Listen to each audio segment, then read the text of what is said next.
Welcome class. आज हम शुरू करते हैं क्लास 10th का चैप्टर नंबर 4 जिसका नाम है क्वाड्रेटिक इक्वेशन। क्वाड्रेटिक इक्वेशन जो ये चैप्टर है ये पूरा का पूरा जो है चैप्टर नंबर 2 एनसीईआरटी में जो आप पढ़ चुके हैं वो है पॉलिनोमियल, उस पे बेस्ड है। पॉलिनोमियल जो चैप्टर है उसके हमने टाइप्स में देखा था लीनियर, क्वाड्रेटिक या क्यूबिक पॉलिनोमियल क्या होते हैं।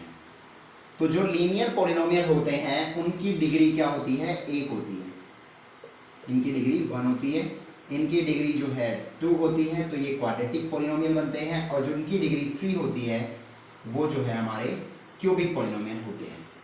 तो जो हमारे क्वाड्रेटिक पॉलिनोमियल हैं उन्हीं से हमारी क्वाड्रेटिक इक्वेशन बनती है। क्वाड्रेटिक पॉलिनोमियल, लेट्स सपोज मैं इसको p ऑफ x कहता हूँ किसी भी क्वाड्रेटिक पॉलिनोमियल को, तो अगर हम उसको इक्वल टू 0 कंसीडर करें तो ये जो है एक इक्वेशन बन जाती है, क्योंकि इसमें इक्वल टू का साइन कैरी होता है। एग्जाम्पल के तौर पे हम कह सकते हैं 2x स्क्वायर प्लस का 5x माइनस का 3 इक्वल टू 0। तो यहाँ पे ये जो क्वाड्रेटिक पॉलिनोमियल है, अगर मैं इसको इक्वल टू 0 करता हूँ तो ये जो है क्वाड्रेटिक इक्वेशन बन जाती है। इसके एग्जाम्पल्स में चेक करते हैं जरा। ये वाली equation x plus 3/x equal to x square, क्या ये क्वाड्रेटिक इक्वेशन है? सबसे पहले तो यही आइडेंटिफिकेशन का हमारा टाइम है। जो एक्सरसाइज 4.1 एनसीईआरटी का क्वेश्चन नंबर 1 है वो हमारा इसी आइडेंटिफिकेशन पे ही बेस्ड है। Identification of a equation whether it is quadratic और नॉट। तो लेट्स सपोज हम ये वाला एग्जांपल लेते हैं x plus 3/x equal to x square. क्या हम इसको क्वाड्रेटिक इक्वेशन कह सकते हैं? उससे पहले हम इसको जनरलाइज सिंपल फॉर्म में लिखना पड़ेगा। तो हम अगर मैं इसको एलसीएम के तौर पे कंसीडर करूं तो नीचे एलसीएम बनेगा x, ये हो जाएगा x स्क्वायर प्लस का 3 और ये उधर जो है x स्क्वायर है। इन केस x उधर मल्टीप्लाई हो तो ये x cube x square plus का 3, ये ऐसी फॉर्म बनेगी जिसमें इक्वेशन में डिग्री जो है वो 3 बनेगी। यहाँ पर अगर ये डिग्री 3 है तो इस इक्वेशन को क्या हम क्वाड्रेटिक इक्वेशन कह सकते हैं? कभी नहीं, क्योंकि ये जो इक्वेशन है वो क्यूबिक इक्वेशन है। अंडरस्टूड? सिमिलरली अगर कोई इक्वेशन मैं इस तरीके से कंसीडर करता हूं 2x प्लस का 5 इक्वल टू 0, तो क्योंकि इस वाले में जो डिग्री है वो 1 है, इसलिए हम इसको क्या कहेंगे? लीनियर इक्वेशन कहेंगे। तो ये भी जो है हमारी क्वाड्रेटिक इक्वेशन नहीं होगी। तो जो हमारा फर्स्ट क्वेश्चन है 4.1 एक्सरसाइज एनसीईआरटी के अकॉर्डिंग, उसमें यही है आइडेंटिफिकेशन करना कि कोई भी इक्वेशन क्या वो क्वाड्रेटिक है, क्या लीनियर है या फिर क्यूबिक है। इसका जो नेक्स्ट टाइप है आइडेंटिफिकेशन के बाद वो है solving equation, solving a quadratic equation. Solving of quadratic equation, ये टाइप नंबर 2 कह सकते हो आप एक तरीके से। इसके मेथड्स की बात करें तो हम इसके 3 मेथड्स होते हैं। 3 मेथड में सबसे पहला जो मेथड होता है वो होता है फैक्टराइजेशन मेथड। फैक्टराइजेशन मेथड को आप मिडल टर्म स्प्लिटिंग भी बोलते हैं, और ये हम क्लास 8 से पढ़ते हुए आ रहे हैं फैक्टराइजेशन मेथड। इसके बाद जो दूसरा मेथड है वो है क्वाड्रेटिक फॉर्मूला।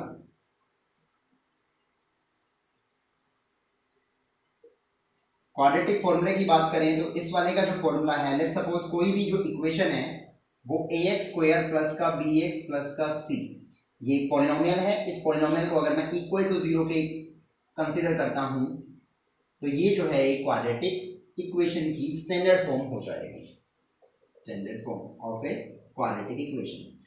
तो लेट्स सपोज ये कोई इक्वेशन है, तो इसके अकॉर्डिंग मुझे जो x की वैल्यू निकालनी पड़ेगी वो वैल्यू ही इसका क्या होगा? सॉल्यूशन होगा एक तरीके से। जो हम ये इक्वेशन को सॉल्व करना बोल रहे हैं इसको हम जीरोस भी बोलते हैं, इसको हम रूट्स भी बोलते हैं और इसको हम सॉल्यूशन भी बोलते हैं। तो जो क्वाड्रेटिक फॉर्मूला होगा उसके अकॉर्डिंग जो x की वैल्यू आएगी वो आएगी -b plus minus under root b square minus 4ac by 2a, इस फॉर्मूले के थ्रू। ये हमारा सेकंड मेथड रहेगा फैक्टराइजेशन के बाद। और जो हमारा थर्ड मेथड है वो है completing the square method. Completing the square method, completing the square method जो है वो एनसीईआरटी के अकॉर्डिंग 4.3 एक्सरसाइज में जो फर्स्ट क्वेश्चन है जिसके 4 सब पार्ट्स है वो हमारा कंप्लीटिंग द स्क्वायर मेथड पे बेस्ड है। हम इनको अब वन बाय वन डिस्कस करते हैं। आइए अब शुरू करते हैं जो हमारा सॉल्विंग का मेथड्स हैं उनको one by one. Solving a quadratic equation, तो जो हमारा फर्स्ट मेथड था by factorisation method. Factorisation method के लिए हम एक एग्जांपल लेते हैं जिसको हम फैक्टर बना करके सोल्व करेंगे, जो हमें मिडिल टर्म स्प्लिटिंग के नाम से भी जानते हैं इस मेथड को। तो for example 2x square plus का 5x माइनस का 3 इक्वल टू 0। इफ अगर ये कोई क्वाड्रेटिक इक्वेशन है तो इसको सोल्व करने के लिए हमें क्या करना पड़ेगा, मिडिल टर्म या फिर फैक्टराइजेशन मेथड का यूज करना पड़ेगा। ये हमारा फर्स्ट टाइप है किसी भी इक्वेशन को सोल्व करने के लिए। तो इन केस हम सबसे पहले तो इसमें ये देखेंगे कि जो हमारा इसको स्टैंडर्ड फॉर्म से मैच करे, तो जो x स्क्वायर का कोफिशिएंट है और जो कांस्टेंट टर्म है दोनों का प्रोडक्ट क्या बन रहा है। यहाँ पे जो दोनों का प्रोडक्ट बन रहा है 2 3 6 बन रहा है। तो जो 6 के फैक्टर बनेंगे वो 2 और 3 बनेंगे। तो 2 और 3 के अकॉर्डिंग हमें इस 5 को जो है ब्रेक करना पड़ेगा दो टर्म्स में। तो हम यहाँ पे अगर इसको 2 और 3 की फॉर्म में सब करते हैं तो लेट्स सपोज हमने इस 5 को लिखा 2 + 3 की फॉर्म में, -3 इक्वल टू 0। तो ये हो जाएगा 2x स्क्वायर प्लस का 2x plus 3x -3 equal to 0। इस केस में अगर आप अगला स्टेप देखेंगे तो ये वाला स्टेप ग्रुपिंग का स्टेप है, दो टर्म्स को हम ग्रुप कर रहे हैं।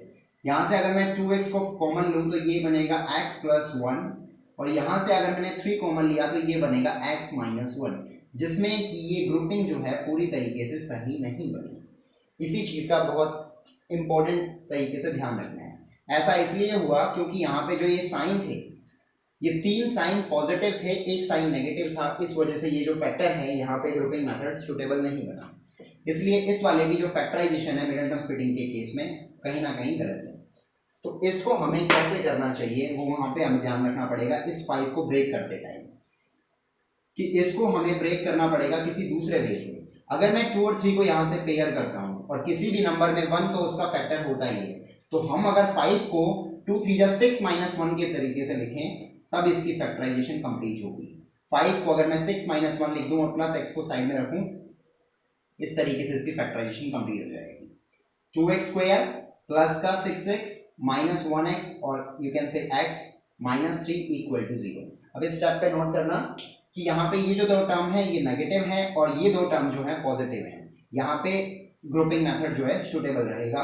तो इन दोनों को हम ग्रुप कर सकते हैं। 2x कॉमन लें तो यहाँ पे ये x + 3 हो जाएगा, -1 कॉमन लें तो ये हो जाएगा x + 3 इक्वल टू 0। अब आप देख सकते हैं ये ग्रुपिंग के अकॉर्डिंग सेम फैक्टर नजर आ रहा है, इसको आप कॉमन लीजिए, देन जो है 2x - 1 अनदर फैक्टर हो जाएगा।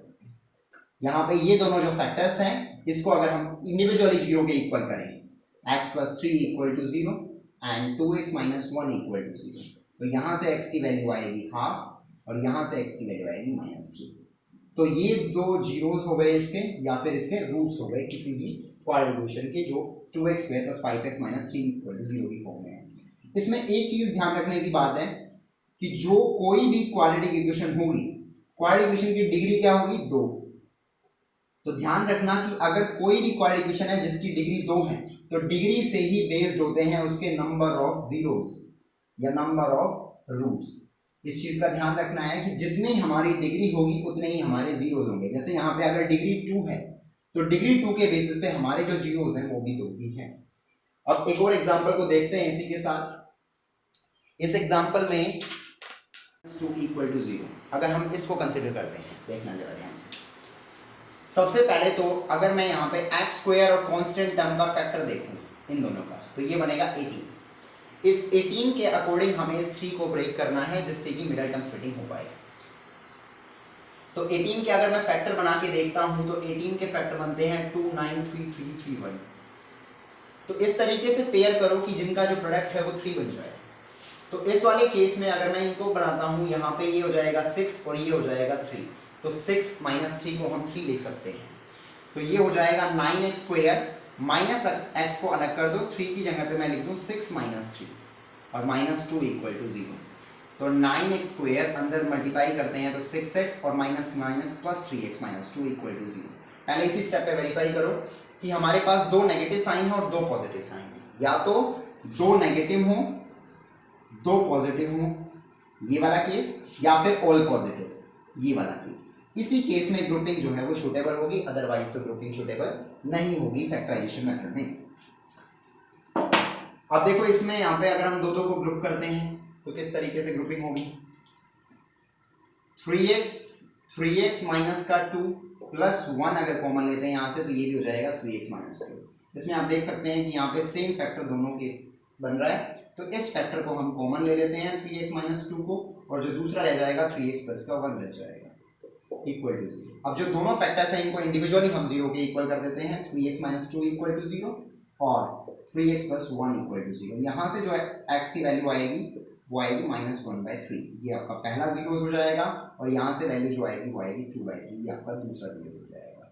तो ये हमारा किसी भी क्वाड्रेटिक इक्वेशन को सॉल्व करने का जो फर्स्ट मेथड है फैक्टराइजेशन मेथड, वो पूरा हो गया इन दोनों एग्जाम्पल से। इसमें हम एक स्क्वायर रूट वाला एग्जाम्पल और ले लेते हैं।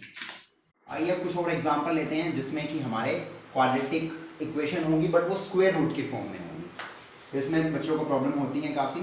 देखिए ये हमारा फर्स्ट एग्जाम्पल है, ये हमारा सेकंड एग्जाम्पल है। इसमें हम वही वाला मेथड लगाएंगे बट उसमें थोड़ा सा ध्यान रखना होता है, विद केयरनेस हमें करना पड़ता है। यहाँ पे इसका कोफिशिएंट कुछ नहीं है तो अगर हम 1 मान सकते हैं। अगर मैं 1 का और 6 का फैक्टर कंसीडर करूँ तो ये 6 ही होता है, 1 × 6 इसका जो प्रोडक्ट बनेगा वो 6 ही बनेगा। अगर आप 6 के फैक्टर देखेंगे तो ये 2 3 3 1 बनेगा। अब परेशानी ये होती है कि इन फैक्टर्स को हम इस तरीके से कैसे स्प्लिट करें। इसमें इस चीज़ का ध्यान रखना है कि आपको ये जो 3 है और ये जो 2 है, सबसे पहले आप ये देखो मिडिल टर्म में जो स्क्वायर रूट वाली टर्म है इसके अंदर √2 कंसिडर्ड है। √2 कंसिडर्ड है, इसको आप ये ध्यान रखो कि जो ये 2 है ये दो पार्ट में ब्रेक है, ये एक √2 और ये दूसरा, आप इसको ऐसे कह सकते हैं।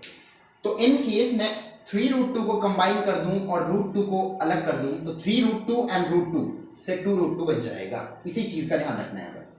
तो x² माइनस x को अलग कर देता हूं, 2√2 चाहिए तो मैं 3√2 माइनस √2 कर देता हूं, 3√2 माइनस का √2, ये हमारी क्या हो जाएगी, इस वाले की मिरर टर्म स्प्लिटिंग हो जाएगी, -6 इक्वल टू 0। तो x² माइनस 3√2 इंटू x और minus minus plus √2x minus का 6 इक्वल टू 0। अब देखिए यहाँ पे 4 टर्म हो गए, इसके बाद जो है साइन वेरीफाई करो, दो नेगेटिव साइन दो पॉजिटिव साइन, तो ग्रुपिंग मेथड यहाँ पे सुटेबल है और फैक्टराइजेशन पॉसिबल है। अब इस वाले में सबसे पहले तो x ही कॉमन आ रहा है, तो x माइनस का 3√2। अब दूसरे में ध्यान रखना कि यहाँ पे जो ये 6 है उस 6 में 3 भी है 2 भी है, तो जो 2 होगा उसमें √2 इन्वॉल्व होगा, दैट मीन्स हम √2 को कॉमन ले सकते हैं यहाँ से। अगर √2 को कॉमन लिया तो यहाँ से x बचेगा। अब ध्यान देना जो 6 है उसको मैं लिख सकता हूँ 3 इंटू में √2 इंटू में √2, लिख सकते हैं ऐसा। तो अगर मैंने इसमें से √2 कॉमन ले लिया तो अंदर क्या बच जाएगा 3√2, तो यहाँ से हो जाएगा 3√2 इस वाले फैक्टराइजेशन में। इसलिए बच्चों को परेशानी होती है, इसको थोड़ा सा ध्यान से करना पड़ता है। अब ये देखो यहाँ पे सेम फैक्टर नजर आ रहा है दोनों में, तो इसको आप कॉमन ले लीजिए, उसके बाद जो बचेगा दैट इज x प्लस √2, ये हो जाएगा इज इक्वल टू 0। अब फर्स्ट वाले पार्ट को अगर मैं 0 के इक्वल करता हूँ और सेकंड वाले पार्ट को भी 0 के इक्वल, तो इससे हमारे दोनों रूट्स मिल जाएंगे हमें। ये वाला हो जाएगा माइनस का √2, यहाँ से हो जाएगा 3√2 पॉजिटिव साइन के साथ, ये दोनों रूट्स अंडरस्टूड। अब आते हैं दूसरे वाले एग्जांपल पे, किसी स्क्वायर रूट के टाइप पे ही बात करें तो यहाँ पे भी सेम ऐसे ही x² और जो कांस्टेंट टर्म है दोनों का अगर मैं प्रोडक्ट लेता हूँ तो √3 और √3 का जो प्रोडक्ट होगा दैट इज 3 और 7 से मल्टीप्लाई करेंगे तो दैट इज 21। जो इसका प्रोडक्ट बन रहा है वो बन रहा है 21, और 21 के फैक्टर की तरीके से अगर मैं देखूं तो 3 7 जा 21 होता है, तो 7 और 3 के सम करने से 10 आ जाएगा, मिडिल टर्म का एक्सप्रेशन हो जाएगा। तो √3 x² प्लस का x को अलग कर देते हैं, ये हो जाएगा 7 + 3 प्लस का 7 √3 इक्वल टू 0। ये हो जाएगा √3 x² प्लस का 7x plus 3x plus 7 √3 equal to 0। यहाँ पे ऑल पॉजिटिव साइन है, इसलिए इसमें भी ग्रुपिंग मेथड सुटेबल है, फैक्टराइजेशन पॉसिबल है, ये सब खुद से वेरीफाई करना है। इसमें सबसे पहले तो हमें x के अलावा कुछ कॉमन नहीं नजर आ रहा, तो यहाँ से बचेगा √3x प्लस 7, और इस वाले में जो कॉमन आ रहा है वो आ रहा है √3। ध्यान से देखो इस 3 के अंदर भी √3 है, तो ये हो जाएगा √3। अगर एक √3 बाहर आ गया तो दूसरा √3 बच जाएगा और x भी बचेगा, और यहां से अगर √3 बाहर निकल गया तो 7 बच जाएगा बस, इज इक्वल टू 0। अब ये दोनों फैक्टर देखो सेम नजर आ रहे हैं, √3x प्लस का 7 एंड x प्लस का √3, दिस इज इक्वल टू 0। तो फर्स्ट वाले पार्ट को भी 0, फैक्टर को भी 0, दूसरे वाले को भी 0, तो x plus √3 equal to 0 and x की वैल्यू यहां से हो जाएगी -√3। सेकंड केस में √3x प्लस का 7, इसको अगर मैं 0 के इक्वल कंसीडर करता हूं तो x की वैल्यू हो जाएगी -7/√3, जिसको आप रैशनलाइज भी कर सकते हैं क्योंकि यहाँ पे रूट डिनोमिनेटर में। ये हमारा फर्स्ट मेथड जो है ओवर हो गया, जिसमें हमने प्राइम फैक्टराइजेशन की 4 एग्जांपल्स के साथ सीखा। अब इसके बाद हम सेकंड मेथड पे आते हैं। अब देखते हैं solving a quadratic equation by quadratic formula method.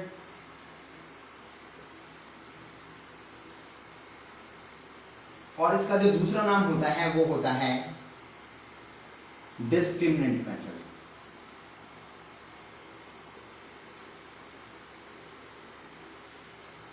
Formula अगर किसी भी standard equation ax² + bx + c = 0 इस इक्वेशन के लिए कंसीडर करूं, तो जो इसमें ये x² और x, जो ये x वेरिएबल है, उस x की वैल्यू निकल सकती है -b ± √b²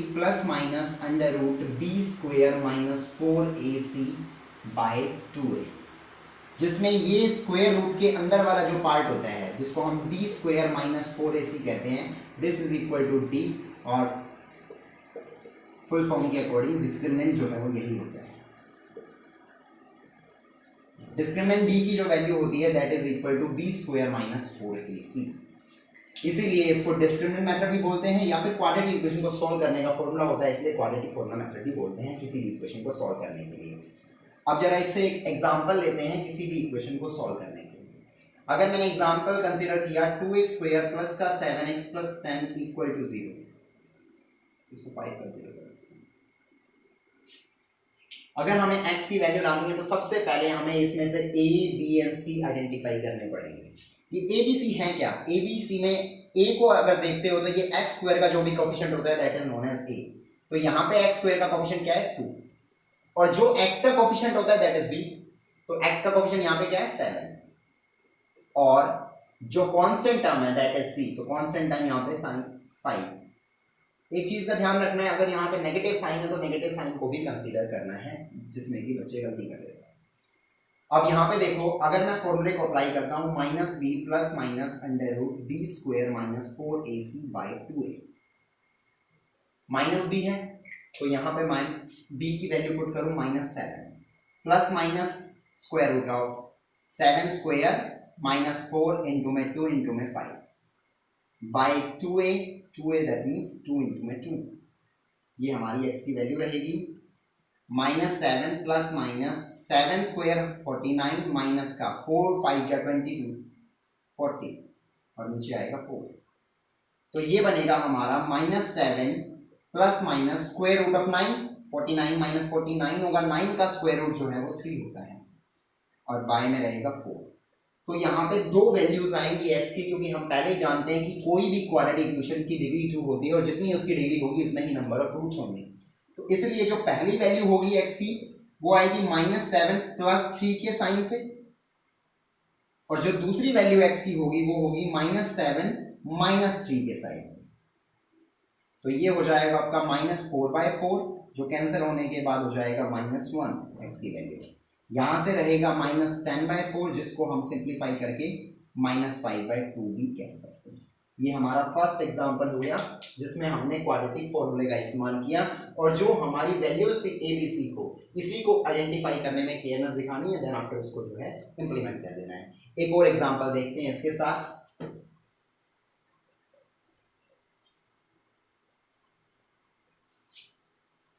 एक और एग्जांपल ले सकते हैं हम इसमें, स्क्वायर रूट वाला एग्जांपल लेते हैं। 2√2 -6 या +6 -6 इक्वल टू 0। ये वाला एग्जांपल हमने जो है फैक्टराइजेशन से भी सॉल्व किया था, और इसको आप जो है क्वाड्रेटिक फॉर्मूले से देखते हैं। सबसे पहले आइडेंटिफाई करते हैं कि यहाँ पे a की वैल्यू क्या है, जो भी x² का कोएफिशिएंट होगा। x² का कोएफिशिएंट यहाँ कुछ नहीं है, तो ये क्या है 1, तो a की वैल्यू 1, b की वैल्यू क्या होगी, जो x का कोएफिशिएंट होगा दैट इज -2√2, और जो c की वैल्यू होगी दैट इज -6। इस वाले केस में अगर मैं फॉर्मूला अप्लाई करता हूं माइनस बी, तो सबसे पहले जो ये नेगेटिव है वो माइनस बी की वजह से क्या हो जाएगा, पॉजिटिव हो जाएगा। दैट मीन्स हम कह सकते हैं 2√2 positive sign, plus minus square root of इसका स्क्वायर माइनस 2√2 का square minus 4 time a into में सी माइनस 6। साइन को ध्यान रखना है, बाय में 2a 2 इंटू में 1, तो ये हो जाएगा 2√2 प्लस माइनस, अब ध्यान देना है इसका स्क्वायर कैसे होगा 2√2 का, 2√2 का स्क्वायर है तो सबसे पहले तो नेगेटिव का जब भी स्क्वायर होता है तो पॉजिटिव साइन आएगा। 2 का स्क्वायर करूंगा तो ये 4 हो जाएगा और √2 का स्क्वायर करेंगे तो ये जो है वो 2 हो जाएगा। तो 4 2 जाए, ये पॉजिटिव साइन के साथ 8 है और यहां से नेगेटिव नेगेटिव पॉजिटिव 4 6 जा 24 बाय 2। तो यहां से देखें तो 2√2 और यहां से देखें तो ये बन जाएगा 32। 32 को क्या लिख सकते हैं सिंप्लीफाई करके, तो √32 है। अगर मैं इसको यूं लिख दूं 4 इंटू 4 इंटू 2, क्योंकि ये 16 इंटू 2 है तो 16 को 4 इंटू 4 लिख सकते हैं। तो 4 का पेयर पूरा होने के बाद 4 को हम स्क्वायर रूट से बाहर निकालें और ये 4√2 बन जाएगा। तो इसलिए हम इसको लिख सकते हैं 2√2 प्लस माइनस 4√2 बाई 2। तो यहाँ पे जो फर्स्ट वैल्यू आएगी x की वो हमारी वैल्यू रहेगी पॉजिटिव साइन को कंसीडर करने के बाद 2√2 प्लस 4√2 बाई 2, और जो सेकंड वैल्यू आएगी x की वो आएगी हमारे नेगेटिव साइन को कंसीडर करने के बाद 2√2 नेगेटिव 4√2 बाई 2।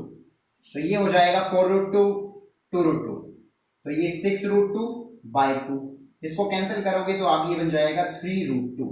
ये आपकी फर्स्ट वैल्यू है, आप वेरीफाई कर सकते हैं उस प्राइम फैक्टराइजेशन वाले से भी। और यहाँ से जो बन जाएगा ये हो जाएगा, इसमें से इसको सब्ट्रैक्ट करते हैं तो नेगेटिव का 2√2 और बाय में 2, तो 2 से 2 कैंसिल आउट हो जाएगा तो ये बन जाएगा जस्ट 2।